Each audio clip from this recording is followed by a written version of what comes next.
بسم اللہ الرحمن الرحیم۔ السلام علیکم ورحمۃ اللہ وبرکاتہ۔ عزیز طالبات،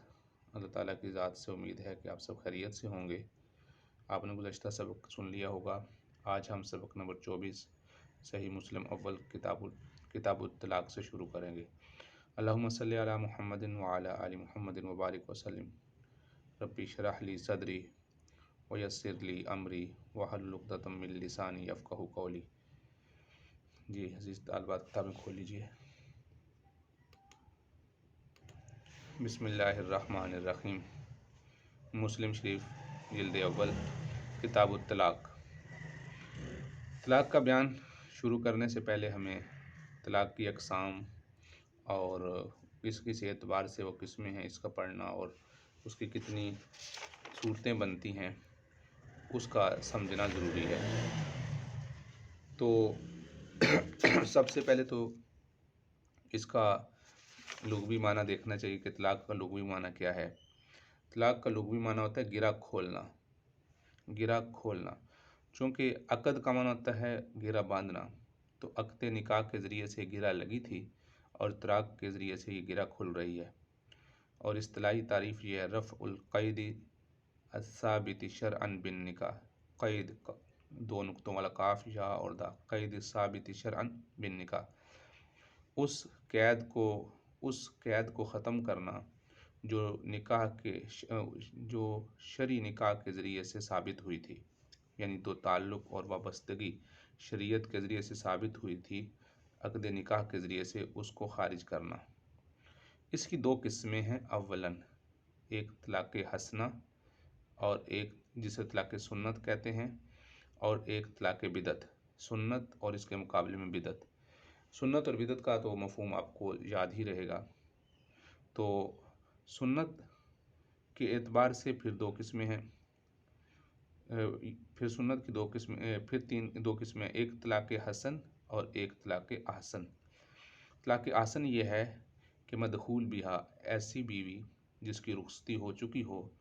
اس کو ایک ایسے طہر میں طلاق دے دینا جس میں وطی نہ کی ہو، اور پھر عدت پوری ہو جائے دوسری اور تیسری طلاق نہ دے۔ اسی طرح ایک ہی طلاق دے کے چھوڑ دے تو وہ طلاق احسن بنتی ہے۔ اور طلاق حسن یہ ہے کہ ایک ایسے طہر میں طلاق دے دی جس میں صحبت نہ کی ہو، وطی نہ کی ہو، پھر دوسرے طہر میں دوسری طلاق دے دے، تیسرے طہر میں تیسری طلاق دے دے، تو یہ طلاق حسن ہوگی۔ بہرحال یہ جو دونوں تعریفیں بیان ہوئی ہیں حسن اور احسن کی، ان دونوں چیزوں کا مدار عدد اور وقت پر ہے۔ یعنی عدد اور وقت سے مراد یہ ہے کہ اگر تو ایک دے دی اور طہر میں دی، اور ایسے طہر میں دی جس میں وطی نہ کی ہو، تو یہ طلاق احسن بنی، اور اگر ایک دی اور پھر دوسرے طہر میں دوسری دی، پھر تیسرے طہر میں تیسری دی، تو یہ طلاق حسن بنے گی۔ اگر اس سے ایک سے زائد طلاق دے دے، یا ایک ہی طور میں اگر ایک سے زائد طلاق دے دے، یا حالت حیض میں طلاق دے دے، تو یہ طلاق بدعت بنے گی۔ اس کی وجہ یہ ہے کہ طلاق حیض کی مدت میں طلاق دینا، کیونکہ حیض کے دنوں میں اس سے ویسے ہی بے رغبتی ہوتی ہے، تو اس بے رغبتی کی وجہ سے اگر طلاق دے رہا ہے تو یہ بھی شائبہ ہے کہ کہیں حیض کی وجہ سے اس نے نہ طلاق دی ہو، کیونکہ اس سے ایک یہ طبعی کراہت کا وجہ بھی بن سکتی ہے۔ ہو سکتا ہے کہ غصے کی وجہ سے اس نے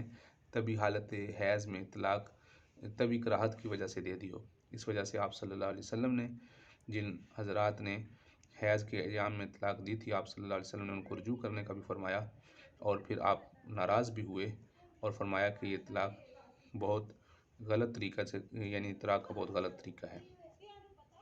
تو اب اس اعتبار سے طلاق احسن، طلاق حسن اور طلاق بدعت تین قسمیں ہو گئی۔ احسن ایسے طور میں طلاق دی جس میں صحبت نہ کی ہو اور ایک ہی طلاق دی اور عدت گزر گئی۔ حسن وہ کہ تین طہروں میں علیحدہ علیحدہ طلاق دی اور اس میں کسی میں بھی صحبت نہیں کی۔ اور تیسرا بدعت، یعنی تینوں طلاقیں ایک ہی طور میں دے دی یا ایسے طور میں طلاق دی جس میں صحبت کی ہوئی تھی۔ اب ہم آتے ہیں رجعت اور عدم رجعت کے اعتبار سے، یعنی کس صورت میں رجوع کر سکتا ہے، کس صورت میں رجوع نہیں کر سکتا۔ رجعت کے اعتبار سے طلاق کی قسمیں، یہ باتیں طلاق کے معاملے میں بڑی احتیاط کی ضرورت ہے۔ لوگ عمومی طور پہ طلاق دے کر کہتے ہیں میں نے تو کچھ کہا ہی نہیں، کیونکہ لوگ طلاق دے دیتے ہیں اور پھر طلاق دینے کے بعد کہتے ہیں یا ایسے کہہ دیتے ہیں میری طرف سے فارغ ہے، جا تم نکل جا یہاں سے، اور آج کے بعد تیری کوئی ذمہ داری مجھ پر نہیں ہے، اور اس سے پہلے طلاق کی باتیں ہو رہی ہوتی ہیں۔ بعض اوقات تو لوگ صریح کہتے ہیں کہ تجھے طلاق ہے، طلاق ہے، اور بعد میں کہتے ہیں میں نے ایسے کو لفظ بولا ہی نہیں تھا، جھوٹ بول دیتے ہیں۔ یا دوسرا یہ کہ بعض اوقات تو ایسے بھی سنا ہے کئی لوگوں سے کہ وہ کہتے ہیں اگر اس طرح اتنا جلدی طلاقیں ہونے لگ پڑیں تو دنیا میں سب نے طلاقیں دے دی ہوتی۔ تو اس میں ذرا اس بات کو ملحوظ رکھنا چاہیے کہ جب نکاح ہوا تھا اس وقت بھی تو بس صرف ایجاب و قبول ہی ہوا تھا، اس وقت بھی تو 2 لفظ ہی بولے تھے تو نکاح ہو گیا تھا، تو اب بھی 2 لفظ بولیں گے تو طلاق ہو جائے گی۔ کوئی ایسا نہیں ہے کہ کوئی بہت بڑا ایسا انہونا کام ہوگا تو پھر ہی طلاق ہوگی۔ لفظ طلاق زبان سے بول دیا تو ہو گئی طلاق۔ اب اس حوالے سے یہ بات سمجھنی چاہیے، اگر اپنی بیوی کو ایک بار یا 2 بار صریح اور واضح الفاظ میں یہ کہا کہ تجھے طلاق ہے یا تو طلاق والی ہے، یا کوئی بھی ایسا لفظ بولا جس میں طلاق کا لفظ آیا، اب دوبارہ سنیں، 1 دفعہ یا 2 دفعہ، تو اس کو کہتے ہیں طلاق رجعی۔ اس کا حکم یہ ہے کہ عدت کے اندر اندر خامند اس سے بیوی سے رجوع کر سکتا ہے، 1 دی یا 2 دی، اور عدت جس کو عورت کو ایام ماہواری آتی ہے اس کو 3 دفعہ جب ماہواری آئے گی تو ہمارے نزدیک عدت پوری ہو جائے گی، اور جو عائسہ ہے جس کو ماہواری نہیں آتی تو اس کی عدت 3 ماہ ہے، اور چاند کے اعتبار سے 3 مہینے پورے کر کے اس کی عدت پوری ہو جائے گی۔ تو یہ عدت کا بیان ہو گیا، اور طلاق رجعی کا بیان ہوا، 1 دفعہ دے دی یا 2 دفعہ دی۔ رجوع کرنے کے لیے بھی کوئی نکاح کی ضرورت نہیں ہے، صرف اس کو یہ کہہ دے، اگر وہ کہہ دے کہ میں نے رجوع کر لیا، یا عملاً کوئی ایسا کام کیا جس سے جو عمومی طور پہ بیوی سے کیا جاتا ہے، مثلا اس کو چھو لیا یا اس کو بلا لیا یا کسی بھی طریقے سے اس کے ساتھ کوئی ایسا عمل کیا، تو یہ بھی رجوع ثابت ہوگا۔ اس کو کہتے ہیں طلاق رجعی۔ رجوع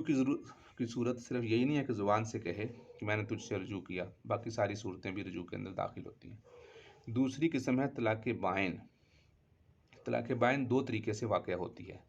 ایک تو یہ کہ شروع میں طلاق رجعی تھی، 1 طلاق دی تھی یا 2 طلاقیں دی تھیں، عدت گزرنے کے بعد یہی طلاق رجعی طلاق بائن بن جاتی ہے،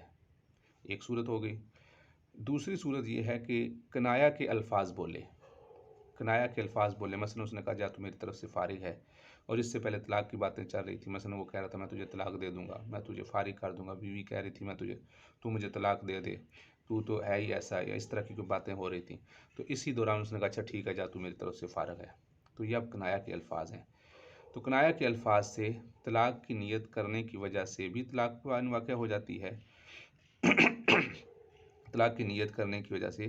طلاق بائن واقع ہو جاتی ہے، اور پھر کنایا کے الفاظ کے ساتھ نیت کی جہاں ضرورت ہوتی ہے وہاں مذاکرہ طلاق بھی ان کا چل رہا تھا، آپس میں لڑائی تھی اور لڑائی میں طلاق کی باتیں ہو رہی تھیں، تو اس دوران اگر یہ بات ہو جاتی ہے تو یہ بھی اسی زمرے میں آتا ہے، اور اس صورت میں اس زمرے میں آنے کی وجہ سے طلاق بائن واقع ہوگی۔ تو طلاق بائن کی 2 صورتیں، طلاق رجعی طلاق بائن میں کنورٹ ہو جاتی ہے، اور دوسرا یہ کہ طلاق بائن از سر خود ہی کنایا کے الفاظ سے طلاق واقع ہوتی ہے، اور طلاق بائن ہی کے وجہ سے بہت سے لوگ غلط فہمی کا شکار ہیں۔ جو لوگ اپنی بیوی کو کہتے ہیں جا میری طرف سے فارغ ہے، اور آج کے بعد تیرا میرے سے کوئی تعلق نہیں ہے، اور ہم بے تعلق ہیں، تو اجنبی عورت ہو گئی، اپنے میکے چلی جا، تو یا دفع ہو جا، میرے گھر سے نکل جا، اس طرح کے اگر اس نے مذاکرہ طلاق میں ایسے الفاظ بولے تو طلاق بائن واقع ہو جاتی ہے۔ اب یہاں پر کچھ باتیں جو غلطیاں لگتی ہیں وہ سمجھ لینی چاہیے، بلکہ اس سے پہلے ایک بات یہ طلاق مغلظہ سمجھنی چاہیے کہ اگر 3 طلاقیں دے دیں، خواہ ایک ہی طہر یعنی ایک ہی طہر میں دے دیں، ایک ہی لفظ میں دے دیں، یا ایک ہی مجلس میں دے دیں، یہ کہہ دیا تجھے 3 طلاقیں ہیں، یا یہ کہہ دیا طلاق ہے طلاق ہے طلاق ہے، تو یا ایک ہی طور میں ایک دن میں بعد دوسرے دن دوسرے تیسرے دن تیسری طلاق دے دی، تو ان تینوں صورتوں میں جب 3 طلاقیں دے دیں تو یہی طلاق مغلظہ ہو جاتی ہے، اس میں واپسی کی صورت حلالہ ہے، اس کے بغیر واپس نہیں آ سکتی۔ جو درمیان والی جو طلاق بائن میں نے بیان کی تھی اس کا میں نے حکم نہیں بیان کیا، اس کا حکم یہ ہے کہ صرف نکاح کی ضرورت ہوگی، حلالے کی ضرورت نہیں ہوگی، وہی 2 گواہوں کی موجودگی میں ایجاب و قبول دوبارہ ہوگا، اس کو کہتے ہیں طلاق بائن کا حکم۔ اب لوگوں کو ایک عمومی طور پہ جو غلطی لگی ہوتی ہے وہ یہ کہتے ہیں کہ ایک طلاق دی تو طلاق رجی ہے، 2 طلاقیں دی تو بائن ہے، 3 دی تو طلاق مغلظہ ہے، حالانکہ ایسا نہیں ہے۔ تو مجھے امید ہے کہ یہ تفصیل آپ کو سمجھ آ چکی ہوگی۔ اگر آپ کو اطلاقوں کی تفصیل سمجھ نہ آئے یا کسی بھی حدیث کا ترجمہ سمجھ میں نہ آئے تو آپ یوٹیوب چینل پہ جس وقت آپ یہ سنتے ہیں تو وہیں آپ کمنٹس میں لکھ کے آپ بھجوا دیں، تو انشاءاللہ آپ کو اس کا یہ مسئلہ حل کر دیا جائے گا۔ بسم اللہ الرحمن الرحیم، کتاب الطلاق۔ تو اس کی تفصیل بیان ہونے کے بعد اب ہم چلتے ہیں کتاب میں۔ باب تحریم الطلاق الحائض بغیر رضاها، حائضہ کو اس کی رضامندی کے بغیر طلاق دینا۔ وَإِنَّهُ لَوْ خَالَفَ، بے شک اگر کوئی طلاق دے اور فَإِنَّهُ لَوْ خَالَفَ وقع الطلاق وَيُؤْمَرُ بِرَجْعَتِهَا، اگر کوئی طلاق دے دے اور طلاق واقع ہو گئی اور مرد کو رجوع کرنے کا حکم دے تو اس کا بیان ہے۔ عن ابن عمر رضی اللہ عنہ انہ طلق امرأتہ وہی حائض فی عہد رسول اللہ صلی اللہ علیہ وسلم، حضرت ابن عمر رضی اللہ عنہ نے اپنی بیوی کو طلاق دے دی اس حال میں کہ وہ حائضہ تھی آپ صلی اللہ علیہ وسلم کے زمانے میں۔ فسأل عمر بن الخطاب رسول اللہ صلی اللہ علیہ وسلم عن ذلک، حضرت عمر رضی اللہ عنہ نے اس بارے میں آپ صلی اللہ علیہ وسلم سے پوچھا تو آپ علیہ السلام نے فرمایا مرہ فلیراجعھا، اس کو حکم دو کہ وہ اس کے ساتھ رجوع کرے، ثم لیترکھا، پھر اس کو چھوڑ دے، حتی تطہر، یہاں تک کہ پاک ہو جائے، ثم تحیض، پھر جب حیض آئیں، ثم تطہر، پھر وہ پاک ہو جائے، ثم ان شاء امسکا، بعد پھر چاہے تو اس کو روک لے، وان شاء طلق قبل ان یمسا، اور چاہے تو اس کو چھونے سے پہلے طلاق دے دے۔ فتلک العدۃ التی امرها اللہ عز وجل، یہ وہ عدت ہے، فتلک العدۃ، پس یہ وہ عدت ہے جس کا اللہ رب العزت نے حکم دیا ان یطلق لها النساء، کہ اس عدت کے ذریعے سے عورتوں کے لیے ان میں طلاق دیا کرو۔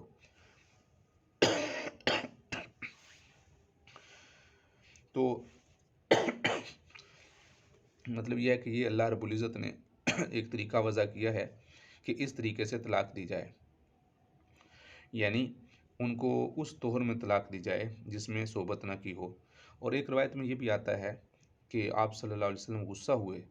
اور حالت حیض میں طلاق دینے کو حرام بتایا۔ اس حالت حیض میں طلاق دینا اگرچہ حرام ہے لیکن اگر کوئی طلاق دے دیتا ہے تو طلاق ہو جاتی ہے، اور اس کی وجہ یہ ہے کہ اس میں احتمال ہے کہ شاید اس نے طبی کراہت کی وجہ سے طلاق دی ہو،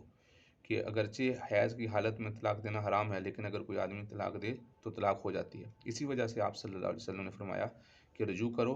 پھر جب طہر ثانی آئے وہ اس وقت تک انتظار کرو، اور پھر جس وقت ہو سکتا ہے کہ اتنی طویل مدت گزرنے کی وجہ سے غصہ زائل ہو جائے اور دوبارہ طلاق دینے کی نوبت نہ آئے، تو اس وجہ سے آپ صلی اللہ علیہ وسلم نے یہ فرمایا۔ اور ویسے بھی حالت حیض میں طلاق نہیں دینی چاہیے۔ عن عبد الله انه طلق امرأة له وهي حائض تطليقة واحدة فأمره رسول الله صلی اللہ علیہ وسلم ان يراجعها ثم يمسكها حتى تطهر ثم تحيض عنده حائضة اخرى، پھر وہ دوسری دفعہ اس کو حیض آئیں، ثم يمهلها، پھر اس کو چھوڑ دے، حتى تطهر، پھر وہ پاک ہو جائے، من حیضتها، اپنے حیض سے، فإن أراد ان يطلقها، پھر اگر ارادہ ہے تو اس کو طلاق دے دے، فليطلقها حين تطهر،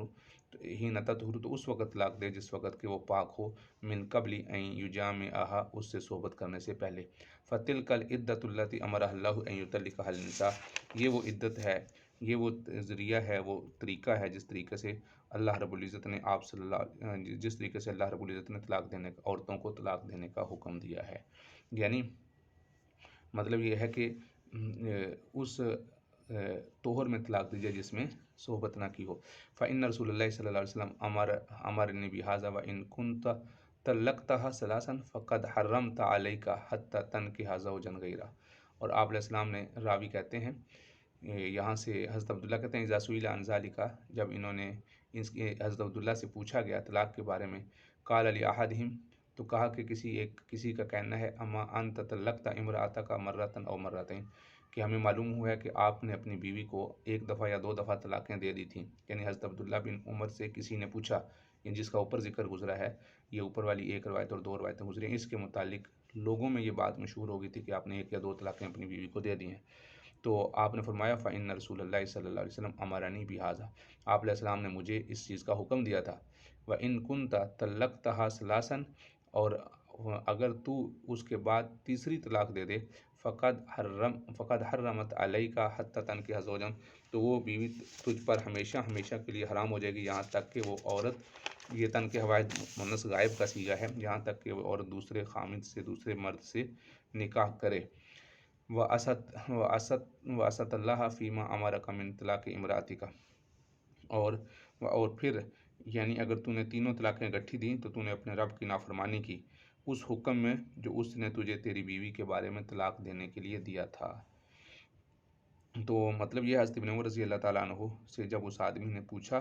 تو آپ نے فرمایا کہ جس نے اپنی بیوی کو حالت حیض میں طلاق دی ہو تو وہ فرماتے تھے کہ تو نے 1 طلاق دی ہے یا 2، تو رسول اللہ صلی اللہ علیہ وسلم نے اسے حکم دیا رجوع کرنے کا، پھر اسے چھوڑے رکھے۔ یعنی وہ پورا واقعہ جو آپ صلی اللہ علیہ وسلم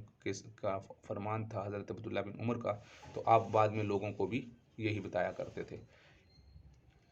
اور اگر 3 طلاقیں دی ہیں تو پھر رجوع کا حق ختم ہو گیا ہے۔ اس وجہ سے پوچھا کرتے تھے حضرت ابن عمر کہ تم نے 1 طلاق دیا یا 2 دیے۔ عن ابن عمر قال طلقت امراتی علی عہد رسول اللہ صلی اللہ علیہ وسلم وہی حائض،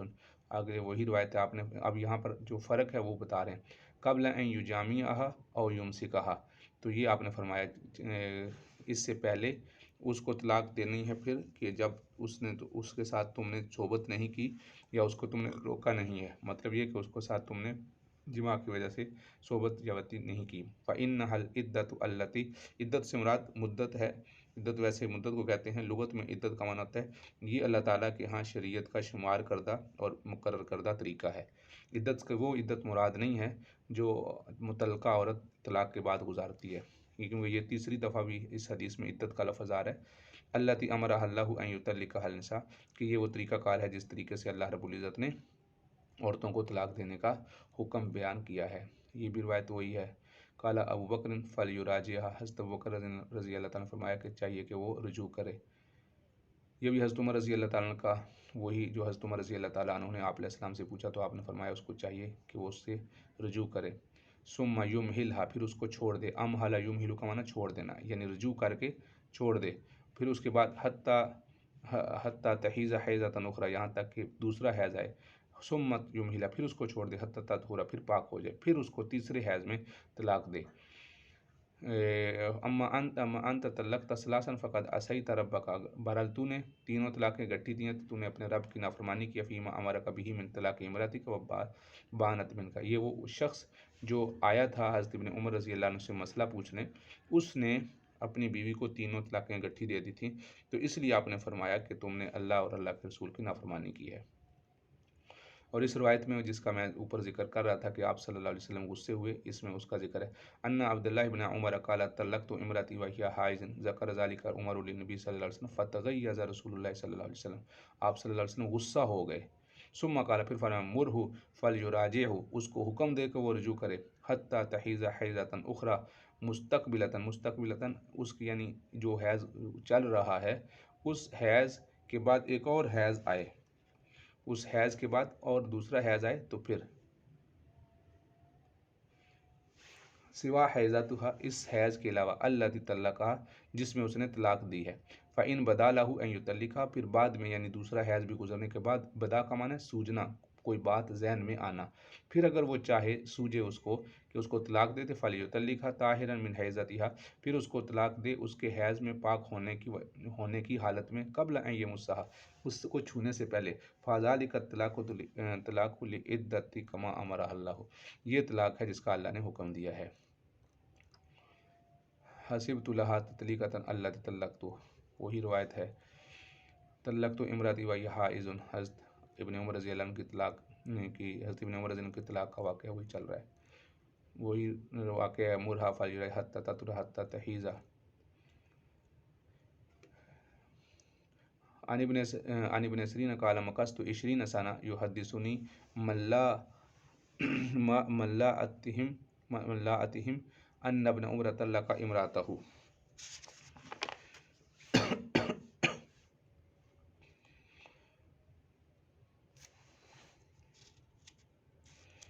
اس روایت میں ابن سیرین فرماتے ہیں کہ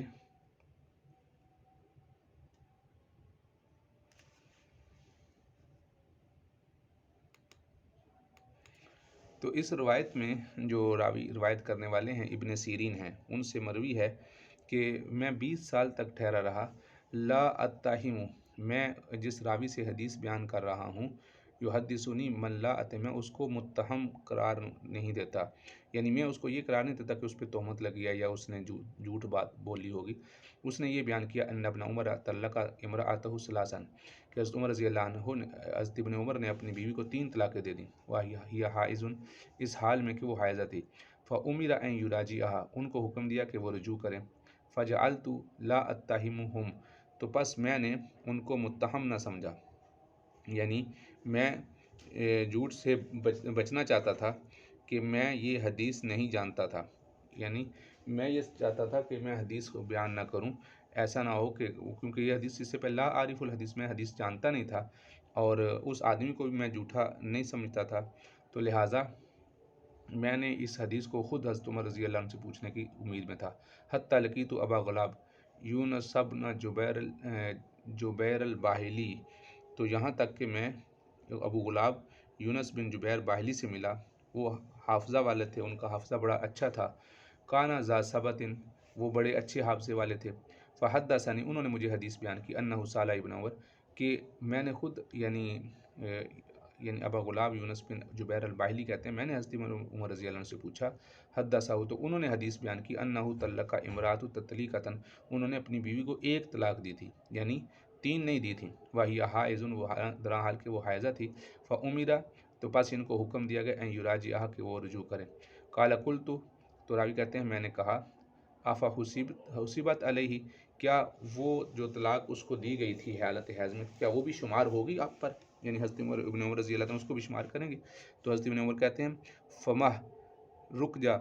او ان عجز او استحمق، کیا میں عاجز آ گیا ہوں، بیوقوف ہوں، کیا میں عاجز ہو گیا ہوں یا احمق ہوں، کیا مجھے اس کا معلوم نہیں ہے کہ یہ طلاق بھی شمار ہوتی ہے؟ مطلب یہ ہے کہ اگر یہ جو طلاق حالت حیض میں دی گئی تھی تو اگر وہ بھی شمار نہ ہوگی تو پھر اس کا مطلب پھر تو میں بیوقوف ہوں۔ دوسری بات یہ ہے